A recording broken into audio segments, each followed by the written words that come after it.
नमस्कार, मैं विनय वर्मा और अपने कुंडली रहस्य चैनल पर देख रहे हैं। आज की इस वीडियो में हम बात कर रहे हैं बुध राहु की युक्ति, जड़त योग के बारे में। दोस्तों, वैसे बुध और राहु की युक्ति के बारे में कुछ बतलाने से पहले मैं यह जरूर कहूँगा कि बुध क्या है आपके लाइफ में। दोस्तों, बुध अर्थात बुद्धि, अर्थात आपका व्यवहार, बोलचाल का भाषा, सामाजिक तौर पे आप समाज में कितने अपने आप को पेश कर रहे हैं। दोस्तों, अगर बुध के बारे में देखा जाए तो बुध आपके पर्सनालिटी को शो करता है। अगर कुंडली में सब ग्रहों की बात की जाए तो बुध एक अकेला ऐसा ग्रह है जो 50% आपके व्यवहार को, आपके हर कर्म को, आपके पर्सनालिटी को, आपके कुंडली के फलादेश का 50% बुध ही ऐसा ग्रह है जो सही रूप में शो करता है। बुध अर्थात बुद्धि। तो निश्चित रूप से अगर आपकी बुद्धि सही हो, कुंडली में उच्च का हो, अच्छा हो, तो आप हर क्षेत्र में सफल हो सकते हैं। दोस्तों, अब हम बात करेंगे राहु के बारे में। दोस्तों, चूँकि यहाँ बात हो रही है बुध और राहु की युक्ति के बारे में, तो बुध के बारे में मैं बतलाया। बुध आपकी पर्सनालिटी है, आपका व्यवहार है, आप कितने अपने बुद्धि के बल पे ऊंचाई पे चढ़ते हैं, वो बुध देता है। दोस्तों, अब हम राहु की बात करते हैं। राहु अर्थात छल करने वाला, अपने आप को छुपाने वाला। राहु चूँकि छाया ग्रह है तो निश्चित रूप से उसका प्रभाव जहाँ बैठता है, जिस ग्रह के साथ, जिस राशि में, जिस भाव में, वह अपना लेता है, अपने आप को उसमें ढाल देता है। दोस्तों, क्योंकि बुध राक्षस है तो राक्षस प्रवृत्ति रहेगा ही, मदपान करना, गलत आचरण करना, लेकिन उसके अंदर एक जोश है, जुनून है, वह आपके अंदर पैदा करता है। दोस्तों, वह भ्रमित करता है, वह इंद्रजाल है, होने वाली घटनाओं को आपको एहसास करा देता है, उसके पास वो क्षमता है। दोस्तों, अगर देखें कि राहु आपके बुद्धि में एकाएक एक लहर उत्पन्न करने वाला वो लहर है जो आपको ऊंचाई तक ले जाता है, चाहे अच्छाई हो या बुराई हो। दोस्तों, अब ध्यान दीजिए, बुद्धि अर्थात दिमाग, वह बुध है। दिमाग की लहरें अर्थात राहु। दिमाग में आपकी जो लहर उत्पन्न होती है, जिसके वेग पे आप ऊंचाई को चढ़ते हैं, वह है राहु। राहु एक जोश पैदा करता है आपको ऊंचाई पे ले जाने के लिए, आपको कुछ देने के लिए, चाहे वो अच्छाई हो या बुराई हो। अच्छाई और बुराई उसके भाव से और उसकी राशि से निर्णय किया जाता है। मैं सिर्फ इनके युक्ति से पहले दोनों के भावनाओं को मैं आपको बतला रहा हूँ। तो राहु एक जोश है, एक उमंग है, एक बहुरूपिया है। दोस्तों, वह छल करने में मास्टर है, मद्यपान भी करता है, गलत आचरण भी अपनाता है, क्योंकि राक्षस प्रवृत्ति का है, राक्षस है ही। लेकिन बुद्धि तो अगर किसी के पास बुद्धि को चलने नहीं दे, गलत स्थिति में बैठ के, नीच में बैठ के, तो वहाँ पे बुद्धि जड़त हो जाता है, जड़ हो जाता है, काम करना बंद कर देता है। इसलिए बुध और राहु की युक्ति को जड़त्व योग कहा गया है। लेकिन दोस्तों, मेरा कहना यह है कि सिर्फ जड़त्व तो नहीं है, वो सातिर दिमाग को पैदा करता है। आप में वह कला भरता है कि आप अपने आप को हर हाल में, हर माहौल में अपने आप को ढाल लेता है, ढाल देता है। आपके अंदर वो कला भरता है कि आप अपने पर्सनालिटी से वो दिखने लगता है, आप में एक निखार आ जाता है। वह बुरा नहीं है, वह एक जोश है दोस्तों। हाँ, यह अलग की बात है कि यह किस ग्रह के साथ बैठा है, किस राशि के साथ बैठा है, किस भाव में बैठा है, तो इसका प्रभाव उसके अनुसार पड़ता है दोस्तों। अब मैं थोड़ा सा युक्ति के बारे में बताऊं दोस्तों। आप ज़रा खुद सोचिए कि अगर आप सोचते हैं तो बुद्धि है, अपने दिमाग का वो इस्तेमाल करते हैं तो वह बुध है, और बुध में जो भी लहरें उत्पन्न होती है वह है राहु दोस्तों। लहरें आपके दिमाग में जो एकाएक उठती है वह लहरें राहु है, वह लहर राहु देता है दोस्तों। जब इन दोनों की युक्ति होती है तो अचानक आपके मन में कोई बात उत्पन्न होता है, कुछ ऐसा करने की जज्बा उत्पन्न होता है दोस्तों। बुध राहु की युक्ति निश्चित रूप से आपकी बुद्धि में तीव्रता लाती है, शातिर दिमाग बनाता है। आप जिस भी फील्ड में होते हैं उसमें सर्वोपरि होते हैं, औरों से आप कुछ अलग दिखते हैं। आपके बात को कोई पकड़ने वाला नहीं हो पाता है। आप अपने बात को ऐसे पेश करते हैं कि सबसे आगे निकल जाते हैं दोस्तों। इसीलिए यह विचार करने की चीज़ होती है कि यह युक्ति अच्छाई की तरफ बढ़ रहा है या बुराई की तरफ दोस्तों।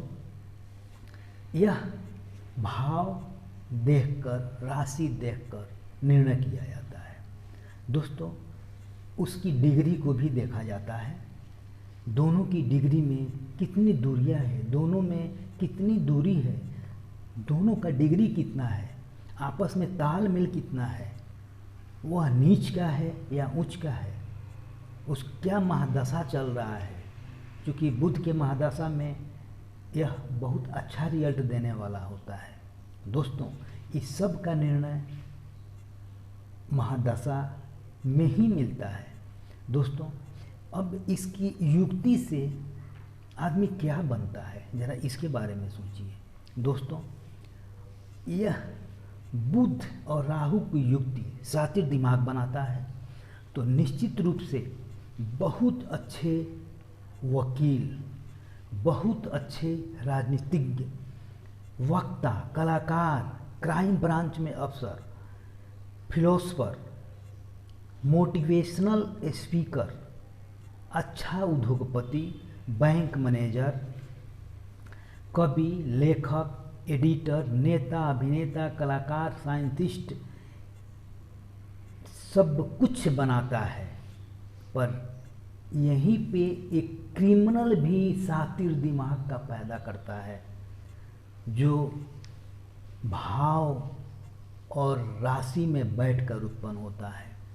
मैं ये नहीं कहता कि इसमें अच्छाई नहीं है। राहु और बुध की युक्ति आपको निश्चित रूप से शातिर दिमाग का बनाएगा और आपको ऊंचाई पे ले जाएगा।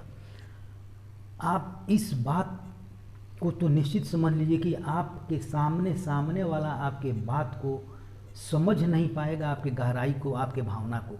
आप इतनी डुबकी लगाकर इतनी ऊंचाई तक निकलते हैं कि सामने वाला आपको पकड़ नहीं पाएगा।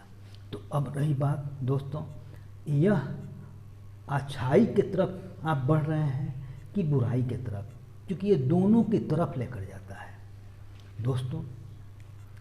शातिर दिमाग के क्रिमिनल भी होते हैं जिसको पकड़ना मुश्किल होता है दोस्तों।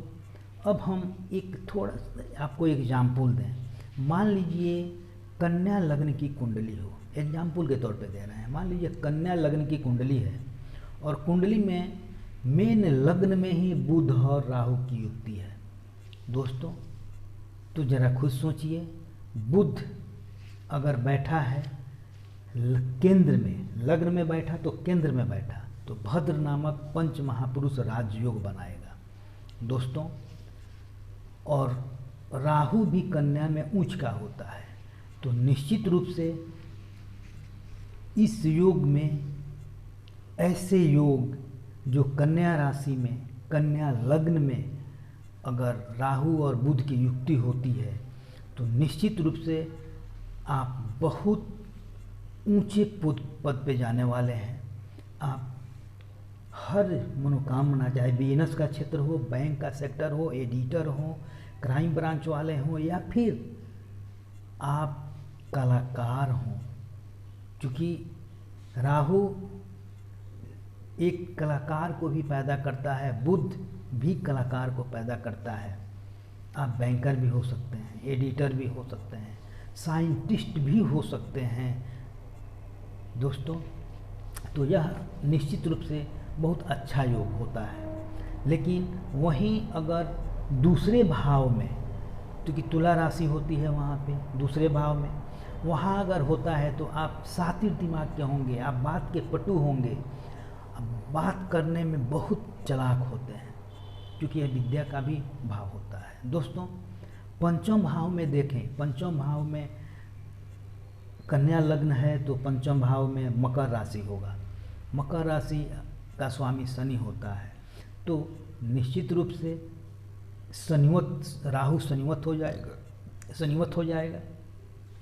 तो आप शेयर मार्केट में भी लाभ उठा सकते हैं। इसके अलावा आप बुद्धिमान तो होंगे ही, साथ में आपका कुल भी उच्च का होगा, खानदान भी बड़ा होगा, क्योंकि पांचवा भाव पूर्व जन्म को भी दोहराता है, वैसे कर्म को लेकर पैदा करता है जो अधूरा छोड़ चुके हैं। तो पांचवा भाव वह भी दर्शाता है, और इसके माध्यम से, अपने बुद्धि के माध्यम से आप बिल्कुल ऊंचाई की तरफ बढ़ते हैं। तो निश्चित रूप से उस पर आप ध्यान दीजिए। सप्तम भाव में, कन्या लग्न की कुंडली में सप्तम भाव में मीन राशि बैठेगा।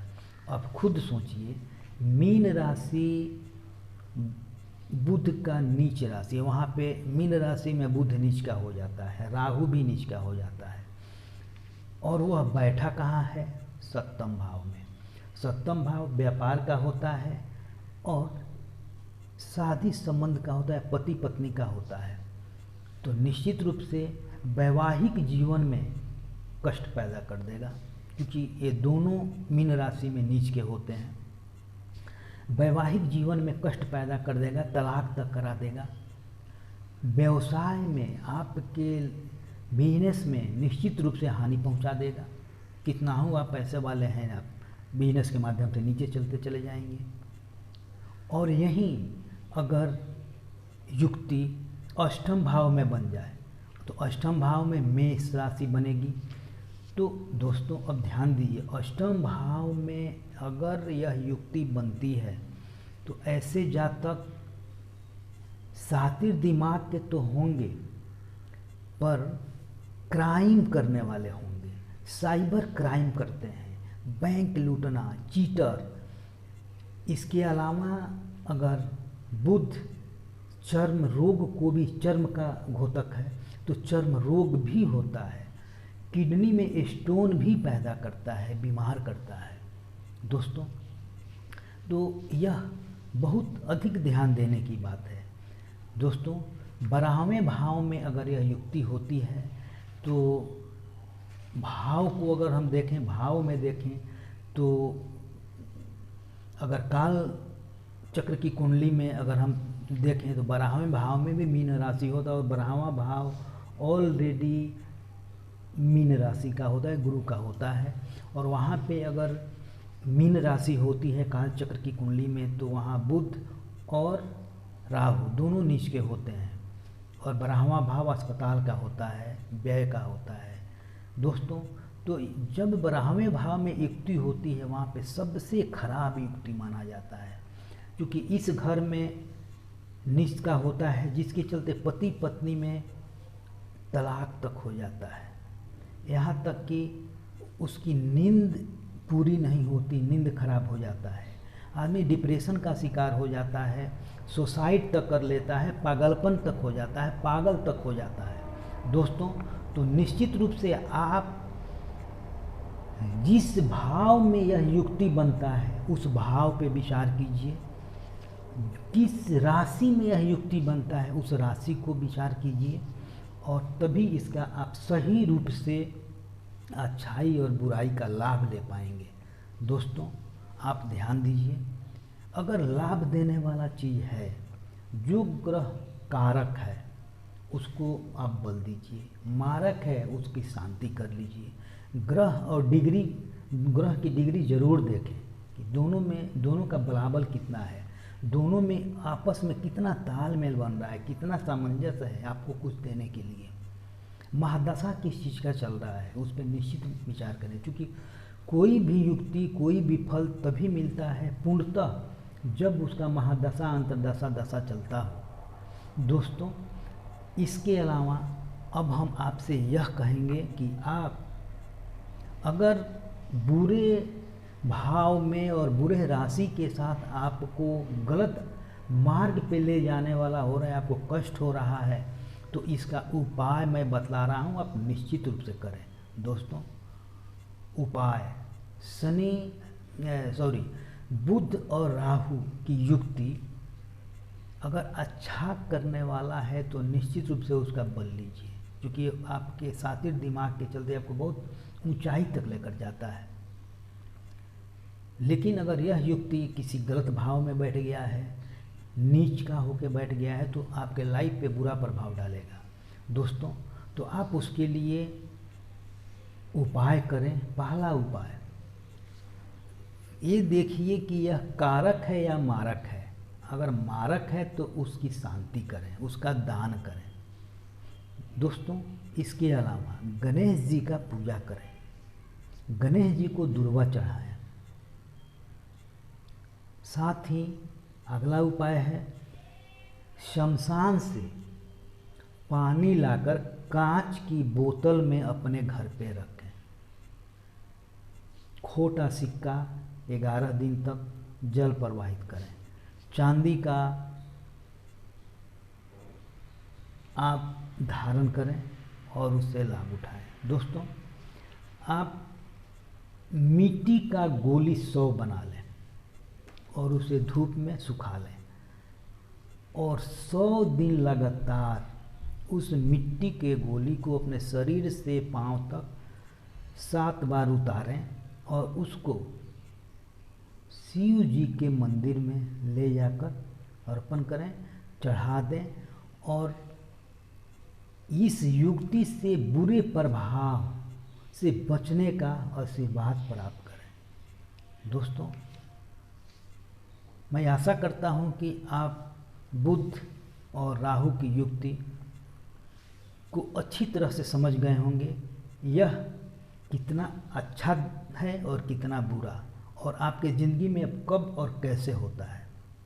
दोस्तों, आप अगर मेरे चैनल को सब्सक्राइब नहीं किए हैं तो निश्चित रूप से सब्सक्राइब कर लें, क्योंकि मेरा जो भी विचार आए आप तक स्वतः पहुंच जाए। दोस्तों, लाइक भी करें मेरे चैनल को, और मेरे वीडियो को शेयर करें ताकि और लोग भी आपके माध्यम से लाभ उठा सकें। दोस्तों, अगले वीडियो में हम फिर आपसे मिलेंगे, तब तक के लिए जय माता दी।